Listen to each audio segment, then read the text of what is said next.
Servisimizdan MTZ 1025 traktori chiqib ketyapti. Bu traktorga peredniy toshlarini qo'yib berdik. Mijoz kraska bo'lishini xohlamadilar. Temir rangida qoldirdik.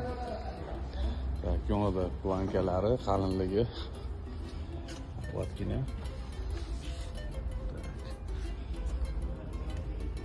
Og'irligi 400 kilo bo'ladi. Ular ham kranshtenga mingan va qotirilgan.